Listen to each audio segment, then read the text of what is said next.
Punjabi radio च वैसे सौ रहे सारे ਸਰੋਤਿਆਂ ਨੂੰ ਬਲਵਿੰਦਰ ਕੌਰ ਵੱਲੋਂ ਪਿਆਰ ਭਰੀ ਸਤਿ ਸ਼੍ਰੀ ਅਕਾਲ। ਤੇ ਜੀ ਸਰੋਤੇ ਪ੍ਰੋਗਰਾਮ ਖਬਰ ਤੇ ਨਜ਼ਰ ਪ੍ਰੋਗਰਾਮ ਦੇ ਵਿੱਚ ਸਾਡੇ ਨਾਲ ਹੋਣਗੇ ਬਲਤੇਜ ਪੰਨੂ, ਦੱਸਣਗੇ ਕਿ ਭਾਰਤ ਵਿੱਚ ਜਾਂ ਪੰਜਾਬ ਦੇ ਵਿੱਚ ਕੀ ਕੁਛ ਚੱਲ ਰਿਹਾ।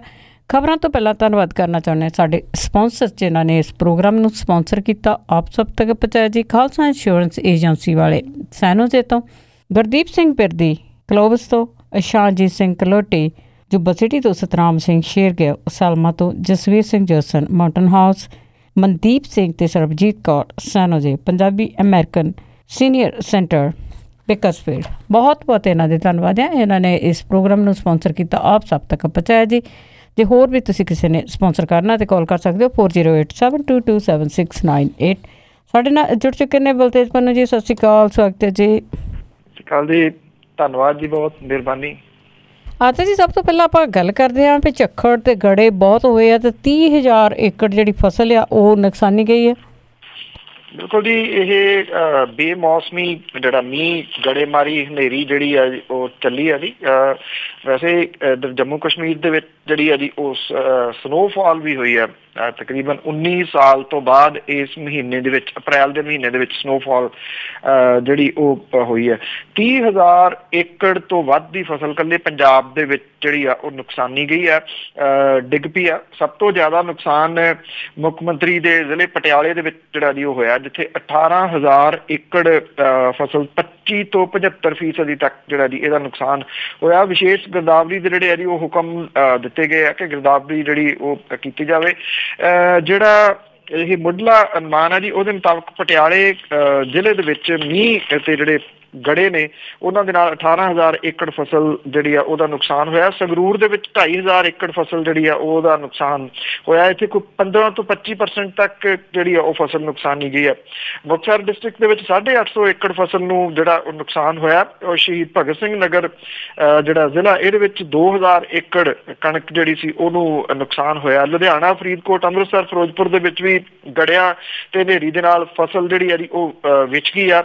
ਇਹਦੇ ਵਿਭਾਗ ਨੇ ਇਹ ਕਿਹਾ ਜੀ ਕਿ ਜਿਹੜੀ ਫਸਲ ਦੇ ਮੁੜ ਕੇ ਖੜੀ ਹੋਣ ਦੀ ਸੰਭਾਵਨਾ ਬਹੁਤ ਜ਼ਿਆਦਾ ਜਿਹੜੀ ਨਹੀਂ ਹੈਗੀ। ਸਰੋਂ ਦੀ ਫਸਲ 70% ਤੱਕ ਜਿਹੜੀ ਆ ਉਹ ਖਰਾਬ ਹੋਈ ਆ। ਔਰ ਪਿਛਲੇ 2 ਦਿਨਾਂ ਦੇ ਵਿੱਚ ਤਕਰੀਬਨ 6.5 ਮਿਲੀਮੀਟਰ ਮੀਂਹ ਜਿਹੜਾ ਉਹ ਪਿਆ। ਸਭ ਤੋਂ ਵੱਧ ਮੀਂਹ ਜਿਹੜਾ ਉਹ ਫਰੀਦਕੋਟ ਦੇ ਵਿੱਚ ਪਿਆ ਤੇ ਦੂਜੇ ਨੰਬਰ ਦੇ ਉੱਤੇ ਪਟਿਆਲੇ ਦੇ ਵਿੱਚ ਜਿਹੜਾ ਇਹ ਮੀਂਹ ਪਿਆ। ਇਹਦੇ ਨਾਲ ਜਿਹੜੀ ਫਸਲ ਕੰਬਾਈਨਾਂ ਦੇ ਨਾਲ ਕੱਟੀ ਜਾਂਦੀ ਹੈ, ਸੋ ਉਹ ਹੁਣ ਕੱਟਣ ਯੋਗ ਜਿਹੜੀ ਬਹੁਤੀ ਰਹਿਣੀ ਨਹੀਂ ਗੀ, ਜਿਹੜੀ ਡਿੱਗ ਪਈ ਹੈ ਜੀ ਫਸਲ।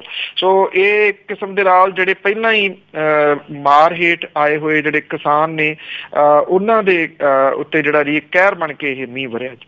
ਬਿਲਕੁਲ ਜੀ, ਕਿਸਾਨਾਂ ਲਈ ਤਾਂ ਕਹਿ ਰਿਹਾ ਕਿ ਕਿਸੇ ਪਾਸੇ ਵੀ ਇਹਨਾਂ ਦੀ ਨਾ ਉੱਪਰ ਨਾ ਥੱਲੇ ਸੁਣਵਾਈ ਨਹੀਂ ਹੈਗੀ। ਅਤੇ ਅੱਗੇ ਆਪਾਂ ਅੰਮ੍ਰਿਤਸਰ ਦੀ ਜਿਹੜੀ ਖਾਲਸਾ ਕਾਲਜ ਆ, ਜਿਹੜਾ ਟਰੱਸਟ ਆ, ਉਸ ਦੀ ਜੇ ਗੱਲ ਕਰੀਏ ਤਾਂ ਲਾਲੀ ਮਜੀਠੀਆ ਨੇ ਗੰਭੀਰ ਦੋਸ਼ ਲਾਏ। ਦੇਖੋ, ਐਕਚੁਅਲੀ ਜਿਉਂ ਇਹ ਜਿਹੜਾ ਜੀ ਖਾਲਸਾ ਕਾਲਜ, ਇਹਨੂੰ ਖਾਲਸਾ ਯੂਨੀਵਰਸਿਟੀ ਬਣਾਇਆ ਗਿਆ, ਉਦੋਂ ਤੋਂ ਇਹ ਚਰਚਾ ਦੇ ਵਿੱਚ ਤਾਂ ਜਿਹੜਾ ਜੀ ਉਹ ਰਿਹਾ। ਕੰਟਰੋਵਰਸੀ ਤਾਂ ਜਿਹੜੀ ਹੈ ਜੀ ਇਹਦੇ ਮਾਮਲੇ ਦੇ ਵਿੱਚ ਚੱਲਦੀ ਰਹੀ ਆ। ਪਿਛਲੀ ਜਿਹੜੀ ਸਰਕਾਰ ਸੀਗੀ ਜੀ, ਉਹਨੇ ਸਾਰੇ ਨਿਯਮ ਕਾਨੂੰਨ ਛਿੱਕੇ ਟੰਗ ਕੇ ਜਾਂ ਕਿਸੇ ਦੀ ਇਸ ਮਾਮਲੇ ਦੇ ਵਿੱਚ ਸੁਣੀ ਨਹੀਂ, ਔਰ ਉਹਨਾਂ ਨੇ ਇਹਨੂੰ ਯੂਨੀਵਰਸਿਟੀ ਦਾ ਦਰਜਾ ਜਿਹੜਾ ਉਹ ਦੇ ਦਿੱਤਾ ਸੀਗਾ। ਪਿਛਲੇ ਦਿਨਾਂ ਤੋਂ ਫੇਰ ਦੁਬਾਰਾ ਜਿਹੜੀ ਹੈ ਜੀ ਇਹ ਚਰਚਾ ਚੱਲਦੀ ਰਹੀ ਹੈ। ਕੈਪਟਨ ਅਮਰਿੰਦਰ ਸਿੰਘ ਹੋਰੀ ਬੜਾ ਕਲੀਅਰ ਕਹਿੰਦੇ ਨੇ ਕਿ ਇਹਨੂੰ ਯੂਨੀਵਰਸਿਟੀ ਨਹੀਂ ਜਿਹੜਾ ਜੀ ਬਣ ਦਿੱਤਾ ਜਾਊਗਾ। ਉਹਨਾਂ ਨੇ ਇੱਥੋਂ ਤੱਕ ਵੀ ਕਿਹਾ ਕਿ ਉਹ ਡੀਨੋਟੀਫਾਈ ਜਿਹੜਾ ਉਹ ਕਰ ਦੇਣਗੇ, ਕਿਉਂਕਿ ਡਿਊਰਿੰਗ ਇਲੈਕਸ਼ਨ ਵੀ ਉਹਨਾਂ ਨੇ ਇਹ ਵਾਅਦਾ ਕੀਤਾ ਸੀਗਾ ਕਿ ਇਹਨੂੰ ਦੁਬਾਰਾ ਜਿਹੜਾ ਖਾਲਸਾ ਕਾਲਜ ਬਣਾਇਆ ਜਾਊਗਾ।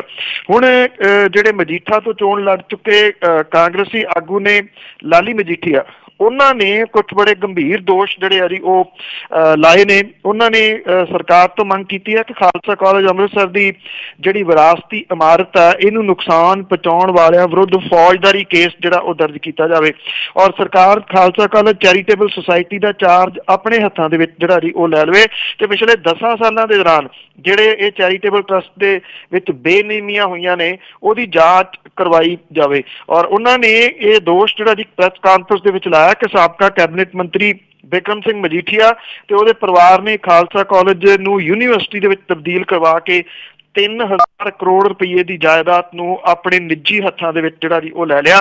ਔਰ ਉਹਨਾਂ ਨੇ ਇਹ ਕਿਹਾ ਜੀ ਕਿ ਇਹਦੇ ਯੂਨੀਵਰਸਿਟੀ ਦੇ ਮੁਖੀ ਸਤਿਆਜੀਤ ਸਿੰਘ ਮਜੀਠੀਆ ਨੇ, ਪਰ ਅਸਲ ਕੰਮਕਾਜ RSS ਆਗੂ ਰਜਿੰਦਰ ਮੋਹਨ ਛੀਨਾ ਤੇ ਇੱਕ ਹੋਰ ਕਾਰੋਬਾਰੀ ਦੇ ਕੋਲ ਹੈ। ਉਹਨਾਂ ਨੇ ਕਿਹਾ ਕਿ RSS ਦਾ ਪੂਰੇ ਤਰੀਕੇ ਦੇ ਨਾਲ ਇਹਦੇ ਉੱਤੇ ਕਬਜ਼ਾ ਜਿਹੜਾ ਦੀ ਹੋ ਗਿਆ, ਜਿਹਦੇ ਕਰਕੇ ਇਹਨੂੰ ਯੂਨੀਵਰਸਿਟੀ ਬਣਾਇਆ ਗਿਆ। ਔਰ ਉਹਨਾਂ ਨੇ ਕਿਹਾ ਕਿ ਇਹ ਕਬਜ਼ਾ ਜਿਹੜਾ ਜੀ ਉਹ ਤੋੜਨ ਦੀ ਜ਼ਰੂਰਤ ਹੈ। ਉਹਨਾਂ ਨੇ ਕਿਹਾ ਕਿ ਇਹਨੂੰ ਯੂਨੀਵਰਸਿਟੀ ਨੂੰ ਭੰਗ ਕਰਕੇ ਮੁੜ ਕੇ ਕਾਲਜ ਜਿਹੜਾ ਉਹ ਬਣਾਇਆ ਜਾਵੇ। ਦੂਜੇ ਪਾਸੇ ਜਿਹੜਾ ਇਹਦੇ ਉੱਤੇ ਆਪਣਾ ਪ੍ਰਤੀਕਰਮ ਦਿੰਦਿਆਂ ਹੋਇਆ ਜਿਹੜਾ ਛੀਨਾ ਹੈ, ਰਜਿੰਦਰ ਮੋਹਨ ਛੀਨਾ, ਉਹਨੇ ਇਹ ਗੱਲ ਕਹੀ ਆ ਕਿ ਉਹ ਲਾਲੀ ਮਜੀਠੀਆ ਦੇ ਖਿਲਾਫ ਕਾਨੂੰਨੀ ਕਾਰਵਾਈ ਕਰੂਗਾ, ਜਿਹੜੇ ਕਿ ਬੇਬੁਨਿਆਦ ਦੋਸ਼ ਉਹਨਾਂ ਦੇ ਉੱਤੇ ਜਿਹੜਾ ਉਹ ਲਾ ਰਹੇ ਆ।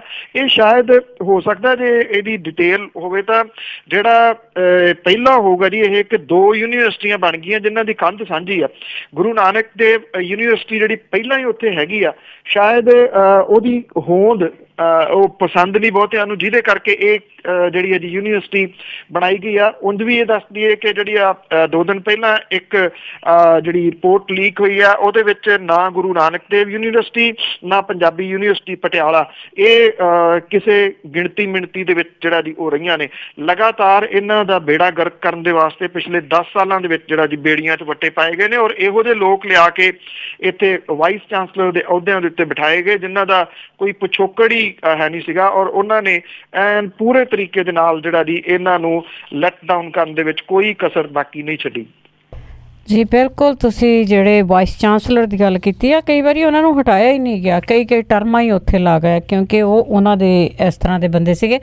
ਤਾਂ ਅੱਗੇ ਆਪਾਂ ਗੱਲ ਕਰਦੇ ਕਿ ਜਿਹੜੀ ਜਾਟਾਂ ਦਾ ਰਾਖਵਾਂਕ ਕਰਨ ਦਾ ਅੰਦੋਲਨ ਸੀਗਾ, ਉਸ ਟਾਈਮ ਦੇ ਉੱਤੇ ਜਿਹੜੀਆਂ ਬਹੁਤ ਸਾਰੀਆਂ ਸ਼ਿਕਾਇਤਾਂ ਹੋਈਆਂ ਸੀਗੀਆਂ, ਉਹਨਾਂ ਦੇ ਲਈ ਜਿਹੜੀ ਹਾਈ ਕੋਰਟ ਆ ਉਸ ਨੇ ਇੱਕ ਵਿਸ਼ੇਸ਼ ਟੀਮ ਤਿਆਰ ਕਰਨ ਦੀ ਹਦਾਇਤ ਦਿੱਤੀ ਜੀ। ਐਕਚੁਅਲੀ ਇਹ ਹਾਈ ਕੋਰਟ ਹੀ ਆ ਜੀ ਜਿਹਨੇ ਇਹ ਸਾਰਾ ਮਾਮਲਾ ਜਿਹੜਾ ਉਹ ਕੱਢਿਆ, ਨਹੀਂ ਤਾਂ ਇਹ ਤਾਂ ਮਾਮਲਾ ਠੱਪ ਹੋ ਗਿਆ ਸੀਗਾ ਇੱਕ ਕਿਸਮ ਦੇ ਨਾਲ ਮੁਕੰਮਲ। ਤੁਸੀਂ ਕਹਿ ਲਓ ਕਿ ਕੁਝ ਵੀ ਨਹੀਂ ਸੀ ਨਿਕਲਣਾ। ਜਿਵੇਂ ਆਪਾਂ ਲਗਾਤਾਰ ਜਿਹੜਾ ਜੀ ਕਿੰਨੇ ਮਹੀਨਿਆਂ ਤੋਂ ਇਹ ਸਾਂਝਾ ਕਰਦੇ ਰਹੇ ਹਾਂ ਕਿ ਇਹ ਕਿਹਾ ਜਾ ਰਿਹਾ ਕੁਝ ਵੀ ਨਹੀਂ ਹੋਇਆ, ਮੂਰਥਲ ਵਾਲੀਆਂ ਘਟਨਾਵਾਂ ਸੀ ਦੂਜੀਆਂ ਤੀਜੀਆਂ। ਜੇ ਹਾਈ ਕੋਰਟ ਇਸ ਮਾਮਲੇ ਦੇ ਵਿੱਚ ਡਾਇਰੈਕਟ ਦਖਲ ਨਾ ਦਿੰਦੇ ਜਿਹੜਾ ਸੀਗਾ ਜੀ ਸਿਰਫ ਅਖਬਾਰੀ ਰਿਪੋਰਟਾਂ ਪੜ੍ਹਨ ਤੋਂ ਬਾਅਦ, ਤੇ ਸ਼ਾਇਦ ਇੱਥੋਂ ਤੱਕ ਜਿਹੜੀ ਆ ਜੀ ਉਹ ਕਹਾਣੀ ਆਉਂਦੀ ਹੋਈ ਨਾ ਜਿੱਥੋਂ ਤੱਕ ਆ ਗਈ ਹੋਈ ਆ। ਹੁਣ ਪਿਛਲੇ ਸਾਲ ਹਰਿਆਣੇ ਦੇ ਵਿੱਚ ਅੰਦੋਲਨ ਦੇ ਦੌਰਾਨ ਦਰਜ 2000 ਤੋਂ ਵੱਧ FIRs ਉੱਤੇ ਅਮਲ ਨਾ ਕਰਨ ਤੋਂ ਖਫਾ ਹੋਈ ਪੰਜਾਬ ਤੇ ਹਰਿਆਣਾ ਹਾਈ ਕੋਰਟ ਨੇ ਇਹਨਾਂ ਕੇਸਾਂ ਦੀ ਜਾਂਚ ਦੇ ਵਾਸਤੇ ਜਿਹੜੀ ਸਪੈਸ਼ਲ ਇਨਵੈਸਟੀਗੇਸ਼ਨ ਟੀਮ ਸਿੱਟ ਜਿਹੜੀ ਹੈ ਜੀ ਉਹਦੇ ਤੋਂ ਇਹਦੀ ਜਾਂਚ ਕਰਵਾਉਣ ਲਈ ਹਰਿਆਣਾ ਸਰਕਾਰ ਤੋਂ ਪੈਨਲ ਲਈ ਅਧਿਕਾਰੀਆਂ ਦੇ ਨਾਂ ਜਿਹੜੇ ਆ ਜੀ ਉਹ ਮੰਗ ਲਿਆ। ਔਰ ਹਾਈ ਕੋਰਟ ਨੇ ਇਹਦੇ ਤੋਂ ਇਲਾਵਾ ਮੂਣਕ ਨਹਿਰ ਦੇ ਵਿੱਚ ਪਾੜ ਪਾਉਣ ਦੀ ਘਟਨਾ ਦੀ ਜਾਂਚ ਵੀ CBI ਹਵਾਲੇ ਕਰਨ ਸੰਬੰਧੀ ਆਪਣੀ ਭਾਵਨਾ ਦਾ ਪ੍ਰਗਟਾਵਾ ਜਿਹੜਾ ਜੀ ਉਹ ਕੀਤਾ। ਜਿਹੜਾ ਬੈਂਚ ਸੀਗਾ ਪੰਜਾਬ ਹਰਿਆਣਾ ਹਾਈ ਕੋਰਟ ਦਾ, ਉਹਦੇ ਵੱਲੋਂ ਇਸ ਮਾਮਲੇ ਦੇ ਵਿੱਚ ਨਿਭਾਈ ਭੂਮਿਕਾ ਦੇ ਉੱਤੇ ਆਪਣੀ ਗੈਰ ਤਸੱਲੀ ਦਾ ਪ੍ਰਗਟਾਵਾ ਜਿਹੜਾ ਜੀ ਬੈਂਚ ਨੇ ਕਿਹਾ ਕਿ ਅਦਾਲਤ ਦੇ ਵੱਲੋਂ ਇਸ ਮਾਮਲੇ ਦੇ ਵਿੱਚ ਦਖਲ ਜ਼ਰੂਰੀ ਬਣ ਜਾਂਦਾ ਹੈ ਕਿਉਂਕਿ ਪੁਲਿਸ CCTV ਕੈਮਰਿਆਂ ਦੇ ਵਿੱਚ ਕੈਦ ਹੋਏ ਲੋਕਾਂ ਨੂੰ ਵੀ ਕਾਨੂੰਨ ਦੇ ਪਾਬੰਦ ਨਹੀਂ ਬਣਾ ਸਕੀ। ਔਰ ਅਦਾਲਤ ਨੇ ਪੁਲਿਸ ਦੇ ਵੱਲੋਂ ਦਰਜ ਕੀਤੇ ਗਏ 2000 ਤੋਂ ਵੱਧ ਕੇਸਾਂ ਦੇ ਵਿੱਚ ਸਿਰਫ 202 ਕੇਸਾਂ ਨੂੰ ਗੰਭੀਰ ਮੰਨਣ ਦੇ ਨਾਲ ਸਹਿਮਤੀ ਜਿਹੜੀ ਹੈ ਜੀ ਉਹ ਨਹੀਂ ਪ੍ਰਗਟਾਈ। ਅਦਾਲਤ ਨੇ ਕਿਹਾ ਕਿ ਜਦੋਂ ਇੰਨੇ ਲੋਕ ਜਿਹੜੇ ਸੀ CCTV ਕੈਮਰਿਆਂ ਦੇ ਵਿੱਚ ਆ ਗਏ, ਹਜ਼ਾਰਾਂ ਦੀ ਗਿਣਤੀ ਦੇ ਵਿੱਚ ਪਰਚੇ ਦਰਜ ਹੋਏ ਤੇ 202 ਜਿਹੜੇ ਆ ਜੀ ਉਹ ਸਿਰਫ ਤੁਸੀਂ ਉਹਨਾਂ ਦੇ ਉੱਤੇ ਜਿਹੜੀ ਆ ਉਹ ਕਾਰਵਾਈ ਪਾ ਰਹੇ ਹੋ। ਤਾਂ ਇਹਦੇ ਜਿਹੜਾ ਜੀ ਇਹਦੇ ਉੱਤੇ ਜਿਹੜੀ ਆ ਜੀ ਤਿੱਖੀ ਖਚਾਈ ਜਿਹੜੀ ਆ ਉਹ ਪੰਜਾਬ ਹਰਿਆਣਾ ਹਾਈ ਕੋਰਟ ਨੇ ਜਿਹੜੀ ਆ ਉਹ ਕੀਤੀ ਹੈ।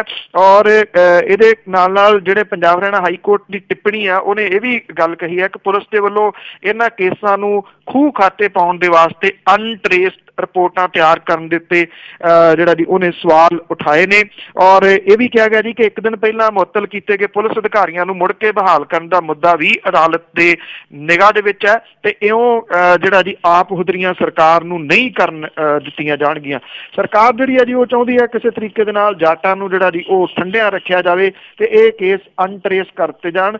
ਪਰ ਇੱਥੇ ਹਾਈ ਕੋਰਟ ਜਿਹੜਾ ਹੈ ਜੀ ਪੰਜਾਬ ਹਰਿਆਣਾ ਹਾਈ ਕੋਰਟ ਉਹਦੀ ਤੁਸੀਂ ਕਹ ਲਓ ਕਿ ਬਿਲਕੁਲ ਨੇੜਿਓਂ ਜਿਵੇਂ ਉਹਨੇ ਨਿਗਾਹ ਰੱਖੀ ਹੋਈ ਹੈ, ਇਹਦੀ ਤਾਰੀਫ ਜਿਹੜੀ ਉਹ ਕਰਨੀ ਬਣਦੀ ਹੈ। ਨਹੀਂ ਤਾਂ ਅਦਰਵਾਈਜ਼ ਹੁਣ ਤੱਕ ਸਰਕਾਰ ਨੇ ਇਹ ਸਾਰਾ ਕੁਛ ਕਿਸੇ ਨਾ ਕਿਸੇ ਨੁਕਰੇ ਜਿਹੜਾ ਉਹ ਲਾ ਦੇਣਾ ਸੀਗਾ ਜੀ। ਬਿਲਕੁਲ ਲਾਇਆ ਹੀ ਹੋਇਆ ਸੀਗਾ ਜੀ। ਇਸ ਤਰ੍ਹਾਂ ਦੀਆਂ ਗੱਲਾਂ ਘੱਟ ਹੀ ਬਾਹਰ ਨਿਕਲਦੀਆਂ। ਤੇ ਅੱਗੇ ਆਪਾਂ HS ਫੂਲਕਾ ਦੀ ਜੇ ਗੱਲ ਕਰੀਏ, ਉਹਨਾਂ ਨੇ ਸੈਕਟਰ 16 ਵਾਲੀ ਕੋਠੀ ਲੈਣ ਤੋਂ ਨਾ ਕੀਤੀ।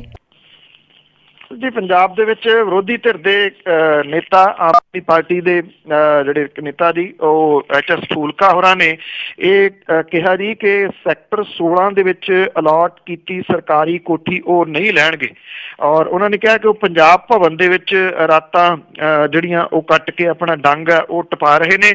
ਉਹਨਾਂ ਨੇ ਕਿਹਾ ਕਿ ਵਿਰੋਧੀ ਧਿਰ ਦੇ ਆਗੂ ਦੇ ਵਾਸਤੇ ਸੈਕਟਰ 2 ਦੇ ਵਿੱਚ ਸਥਿਤ ਜਿਹੜੀ ਕੋਠੀ 46 ਆ ਉਹੀ ਬਣਦੀ ਆ, ਜਦੋਂ ਕਿ ਸੈਕਟਰ 16 ਦੇ ਵਿੱਚ ਕੋਠੀ ਜਿਹੜੀ ਉਹਨਾਂ ਨੂੰ ਅਲਾਟ ਕੀਤੀ ਆ 500 ਨੰਬਰ ਉਹ ਉੱਥੇ ਜਾ ਕੇ ਨਹੀਂ ਰਹਿਣਗੇ। ਉਹਨਾਂ ਨੇ ਇਹ ਵੀ ਇਹਦੇ ਵਿੱਚ ਜਿਹੜਾ ਜੀ ਪ੍ਰਗਟਾਇਆ ਕਿ ਜਦੋਂ ਸੁਨੀਲ ਜਾਖੜ ਹੋਰੀ ਵਿਰੋਧੀ ਧਿਰ ਦੇ ਨੇਤਾ ਸੀਗੇ ਉਹਨਾਂ ਨੂੰ ਇਹ ਕੋਠੀ ਜਿਹੜੀ ਹੈ ਜੀ ਅਲਾਟ ਕੀਤੀ ਗਈ ਸੀਗੀ ਔਰ ਜਿਹੜੀ ਸੈਕਟਰ 16 ਦੇ ਵਿੱਚ ਉਹਨਾਂ ਨੇ ਵੀ ਉਦੋਂ ਇਹ ਕੋਠੀ ਲੈਣ ਤੋਂ ਨਾ ਕਰ ਦਿੱਤੀ ਸੀਗੀ। ਫਿਰ ਸਰਕਾਰ ਨੇ ਉਹਨਾਂ ਨੂੰ ਸੈਕਟਰ 2 ਵਾਲੀ ਜਿਹੜੀ 40 ਨੰਬਰ ਕੋਠੀ ਆ ਉਹ ਅਲਾਟ ਕੀਤੀ। ਹੋਇਆ ਕੀ ਜੀ ਕਿ ਇਹ ਜਿਹੜੇ ਚਰਨਜੀਤ ਸਿੰਘ ਚੰਨੀ ਜਿਹੜੇ ਵਿਰੋਧੀ ਧਿਰ ਦੇ ਨੇਤਾ ਬਣੇ ਉਦੋਂ ਉਹਨਾਂ ਨੂੰ ਸੈਕਟਰ 2 ਦੇ ਵਿੱਚ ਜਿਹੜੀ ਆ ਕੋਠੀ ਇਹ ਉਹ ਦਿੱਤੀ ਗਈ 46 ਨੰਬਰ ਵਾਲੀ, ਤੇ ਚਰਨਜੀਤ ਸਿੰਘ ਚੰਨੀ ਹੋਰੀ ਉੱਥੇ ਟਿਕੇ ਰਹੇ, ਉਹਨਾਂ ਨੇ ਕੋਠੀ ਖਾਲੀ ਨਹੀਂ ਕੀਤੀ। ਹੁਣ ਜਦੋਂ ਉਹ ਬਣ ਗਏ ਮਿਨਿਸਟਰ ਤੇ ਉਹਨਾਂ ਨੇ ਇਹ ਕੋਠੀ ਜਿਹੜੀ ਦੀ ਉਹ ਛੱਡੀ ਨਹੀਂ, ਉਹਦੇ ਵਿੱਚ ਹੀ ਟਿਕ ਗਏ ਤੇ ਜਿਹੜੀ ਵਿਰੋਧੀ ਧਿਰ ਦੇ ਨੇਤਾ ਨੂੰ ਸੀਗੀ ਜੀ ਉਹ ਕੋਠੀ ਅਲਾਟ ਕਰ ਦਿੱਤੀ ਸੈਕਟਰ 16 ਦੇ ਵਿੱਚ। HS ਫੂਲਕਾ ਹੋਰੀ ਕਹਿੰਦੇ ਕਿ ਰਵਾਇਤ ਜਿਹੜੀ ਆ ਜੀ ਉਹ ਰਹੀ ਆ ਕਿ ਸੈਕਟਰ 2 ਵਾਲੀ ਕੋਠੀ ਜਿਹੜੀ ਆ ਉਹੀ ਵਿਰੋਧੀ ਧਿਰ ਦੇ ਨੇਤਾ ਨੂੰ ਦਿੱਤੀ ਜਾਂਦੀ ਆ ਤੇ ਇੱਥੇ ਜਿਹੜੀ ਸਰਕਾਰ ਆ ਜੀ ਉਹ ਗਲਤ ਕਰ ਰਹੀ ਆ, ਉਹ ਵਿਰੋਧੀ ਧਿਰ ਨੂੰ ਇਗਨੋਰ ਜਿਹੜਾ ਕਰ ਰਹੀ ਆ, ਇਹ ਕੋਠੀ ਛੱਡ ਕੇ 16 ਨੰਬਰ ਸੈਕਟਰ ਵਾਲੀ ਜਿਹੜੀ ਕੋਠੀ ਆ ਉਹ ਦੇ ਰਹੀ ਆ। ਜਦੋਂ ਕਿ ਜਿਹੜੇ ਸਰਕਾਰੀ ਸੂਤਰ ਨੇ ਉਹ ਇਹ ਕਹਿੰਦੇ ਆ ਕਿ ਬਿਨਾਂ ਵਜ੍ਹਾ ਦਾ ਮੁੱਦਾ ਜਿਹੜਾ ਉਹ ਖੜਾ ਕੀਤਾ ਜਾ ਰਿਹਾ। ਉਹਨਾਂ ਨੇ ਕਿਹਾ ਕਿ ਇਹ ਕਿਤੇ ਨਹੀਂ ਲਿਖਿਆ ਹੋਇਆ ਜਾਂ ਕਿਹਾ ਹੋਇਆ ਕਿ ਸੈਕਟਰ 2 ਵਾਲੀ ਜਿਹੜੀ ਕੋਠੀ ਆ 16 ਨੰਬਰ ਉਹੀ ਜਿਹੜੀ ਆ ਉਹ ਵਿਰੋਧੀ ਧਿਰ ਦੇ ਨੇਤਾ ਨੂੰ ਦੇਣੀ ਆ। ਤਾਂ ਅੜਿੱਕਾ ਤਾਂ ਉਹਨਾਂ ਨੇ ਜਿਹੜਾ ਪਾ ਲਿਆ ਇਸ ਕੋਠੀ ਨੂੰ ਲੈ ਕੇ ਕਿ 2 ਨੰਬਰ ਜਿਹੜਾ ਸੈਕਟਰ ਆ ਉੱਥੇ ਹੀ ਕੋਠੀ ਉਹਨਾਂ ਨੂੰ ਦਿੱਤੀ ਜਾਵੇ ਤਾਂ ਉਹਦੇ ਵਿੱਚ ਜਾ ਕੇ ਰਹਿਣਗੇ। 16 ਨੰਬਰ ਸੈਕਟਰ ਵਾਲੀ ਜਿਹੜਾ 16 ਸੈਕਟਰ ਵਾਲੀ ਕੋਠੀ ਆ ਉਹਦੇ ਵਿੱਚ ਉਹ ਜਾ ਕੇ ਨਹੀਂ ਰਹਿਣਗੇ। ਹਾਂਜੀ, ਤੇ ਅੱਗੇ ਆਪਾਂ ਗੱਲ ਕਰਦੇ ਹਰੀਕੇ ਪੱਤਨ ਦੀ, ਉਹਦੇ ਵਿੱਚ ਸੋਕੇ ਕਾਰਨ ਮੱਛੀਆਂ ਮਰੀਆਂ। ਐਕਚੁਅਲੀ ਇਹ ਪਹਿਲੀ ਵਾਰੀ ਦੇਖਣ ਦੇ ਵਿੱਚ ਤਾਂ ਜਿਹੜਾ ਜੀ ਇਹ ਪਹਿਲੀ ਵਾਰੀ ਆ ਰਿਹਾ। ਹੋ ਸਕਦਾ ਜੀ ਗਲਤ ਵੀ ਹੋਵਾਂ ਕਿ ਕਦੇ ਸਤਲੁਜ ਦਰਿਆ ਨਹੀਂ ਸੀ ਸੁੱਕਿਆ ਜੀ। ਇਸ ਵਾਰੀ ਸਫਾਈ ਦੇ ਨਾਂ ਦੇ ਉੱਤੇ, ਗਾਰ ਕੱਢਣ ਦੇ ਨਾਂ ਦੇ ਉੱਤੇ ਸਤਲੁਜ ਦਰਿਆ ਦੇ ਵਿੱਚ ਆਉਂਦਾ ਪਾਣੀ ਜਿਹੜਾ ਉਹ ਬੰਦ ਕਰ ਦਿੱਤਾ ਗਿਆ ਔਰ ਇੱਕ ਨਾਲੀ ਜਿਹੇ ਦੇ ਰੂਪ ਦੇ ਵਿੱਚ ਉਹ ਰਹਿ ਗਿਆ। ਇਹ ਪਹਿਲੀ ਵਾਰੀ ਆ ਕਿ ਕਿਸੇ ਨੇ ਸਤਲੁਜ ਦਰਿਆ ਸੁੱਕਿਆ ਜਿਹੜਾ ਉਹ ਦੇਖਿਆ ਹੋਵੇ। ਮੈਂ ਤਾਂ ਵੈਸੇ ਆਪਣੀ ਇਹਦੇ ਮੁਤਾਬਕ ਕਦੀ ਜਿਹੜਾ ਉਹ ਨਹੀਂ ਦੇਖਿਆ ਸੀਗਾ। ਇਹਦੇ ਨਾਲ ਸਾਰੇ ਦਰਿਆਵਾਂ ਤੋਂ ਪਾਣੀ ਜਿਹੜਾ ਰੋਕਣ ਕਰਕੇ ਹਰੀਕੇ ਪੱਤਨ ਦੇ ਵਿੱਚ ਵੀ ਜਿਹੜਾ ਪਾਣੀ ਆ ਉਹ ਸੁੱਕ ਗਿਆ। ਇੱਥੋਂ ਵੀ ਗਾਰ ਕੱਢਣ ਦੇ ਵਾਸਤੇ ਕਿੰਨਾ ਸਮਾਂ ਲੱਗਦਾ ਕੁਝ ਨਹੀਂ ਪਤਾ। ਹੈੱਡਵਰਕਸ ਦੇ ਗੇਟਾਂ ਦੀ ਮੁਰੰਮਤ ਕੀਤੀ ਜਾ ਰਹੀ ਹੈ, ਨਾਲ ਦੀ ਨਾਲ ਗਾਰ ਜਿਹੜੀ ਆ ਉਹ ਕੱਢੀ ਜਾ ਰਹੀ ਆ ਔਰ ਇੱਥੇ ਇਹ ਕਿਹਾ ਜਾ ਰਿਹਾ ਜੀ ਕਿ ਜਿਹੜੀਆਂ ਮੱਛੀਆਂ ਤੇ ਹੋਰ ਜੀਵ ਜੰਤੂ ਜਿਹੜੇ ਪਾਣੀ 'ਚ ਰਹਿੰਦੇ ਆ ਉਹ ਬੜੀ ਤੇਜ਼ੀ ਦੇ ਨਾਲ ਜਿਹੜੀਆਂ ਦੀ ਉਹ ਮਰ ਰਹੀਆਂ ਨੇ।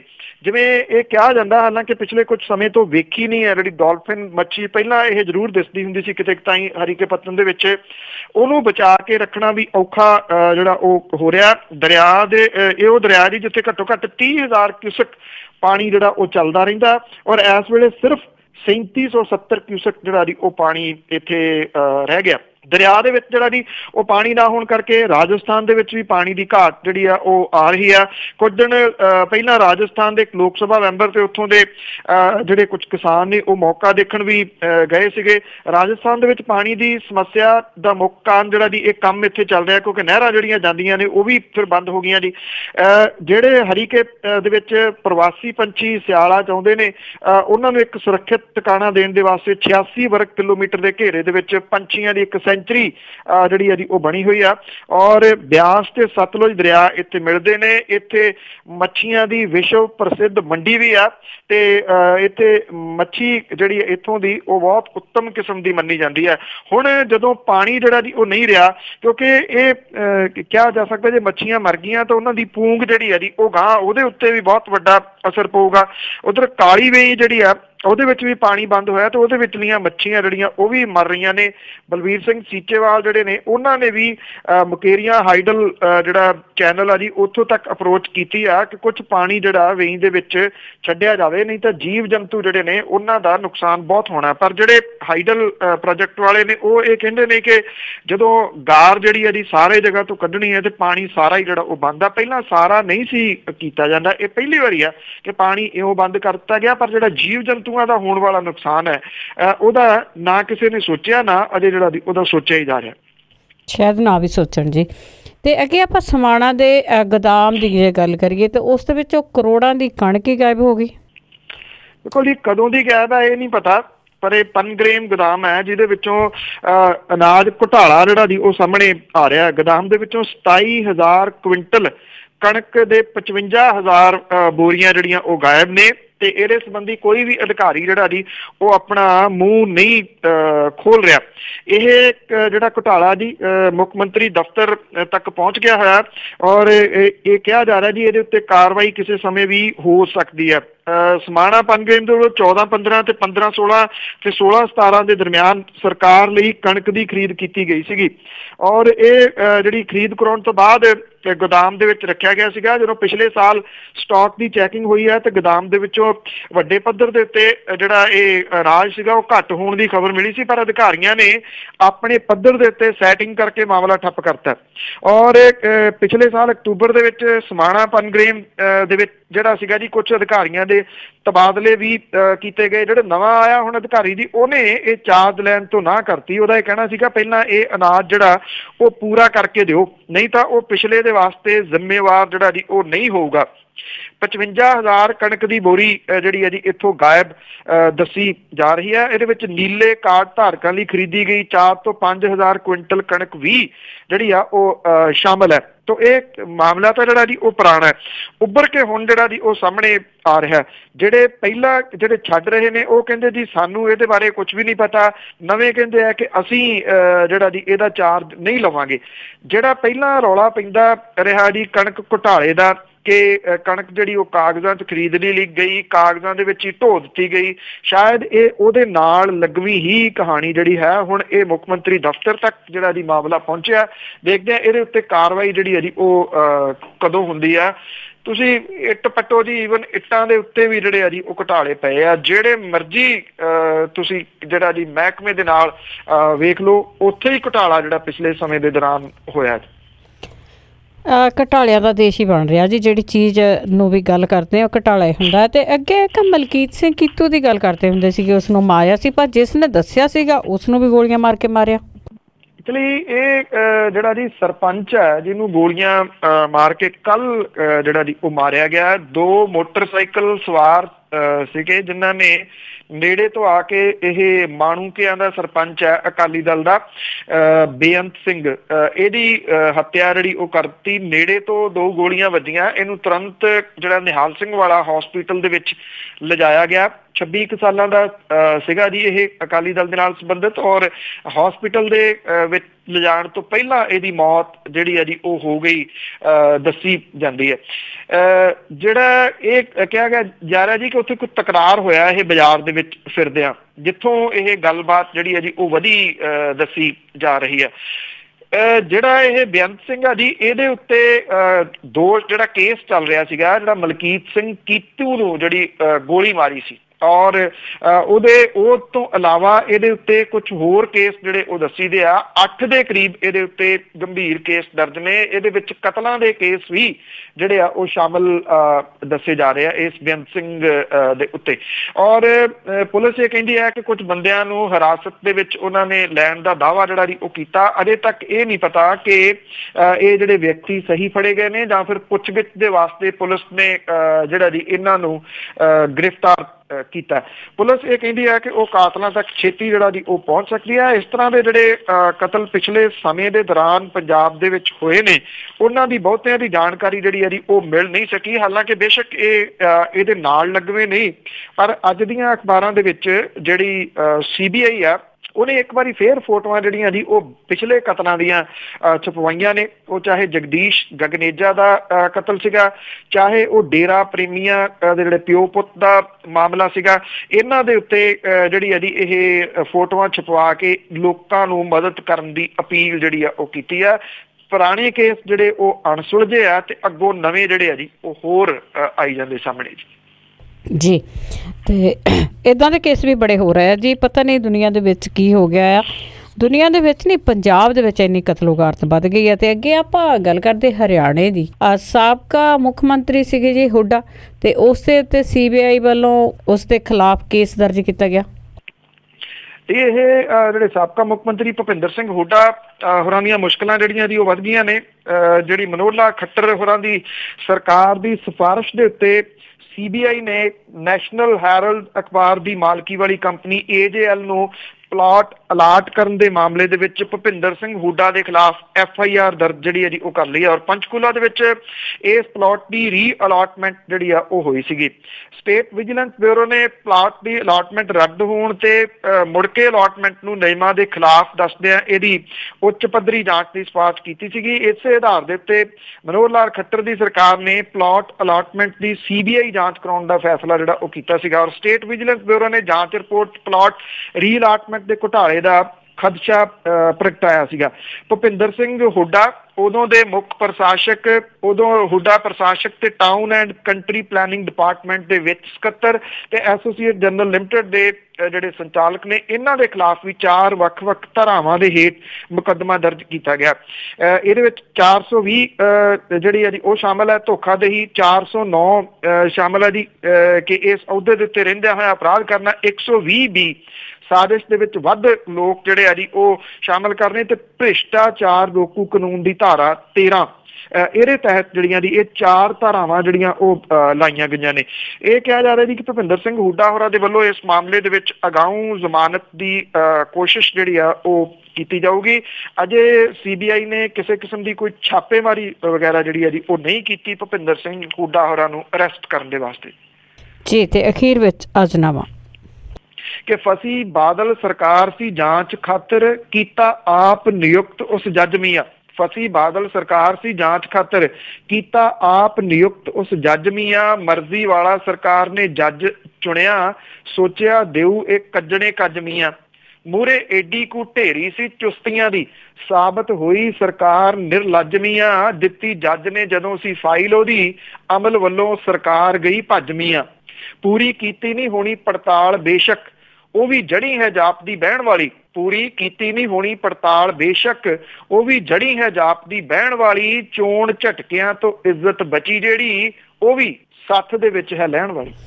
ਥੈਂਕ ਯੂ ਜੀ, ਬਹੁਤ ਧੰਨਵਾਦ। ਮਿਹਰਬਾਨੀ ਜੀ, ਧੰਨਵਾਦ ਜੀ, ਸਤਿ ਸ਼੍ਰੀ ਅਕਾਲ ਜੀ। ਸਰੋਤੇ ਸਨ ਸਾਡੇ ਨਾਲ ਜੁੜੇ ਬਲਤੇਜ ਪੰਨੂ। ਇਸੇ ਦੇ ਨਾਲ ਅੱਜ ਦੀਆਂ ਖਬਰਾਂ ਦਾ ਬੁਲਟਨ ਇੱਥੇ ਹੀ ਸਮਾਪਤ ਹੈ। ਅਗਲੇ ਬੁਲਟਨ ਤੱਕ ਬਲਵਿੰਦਰ ਕੌਰ ਵੱਲੋਂ ਆਪ ਸਭ ਨੂੰ ਹੀ ਪਿਆਰ ਭਰੀ ਸਤਿ ਸ਼੍ਰੀ ਅਕਾਲ।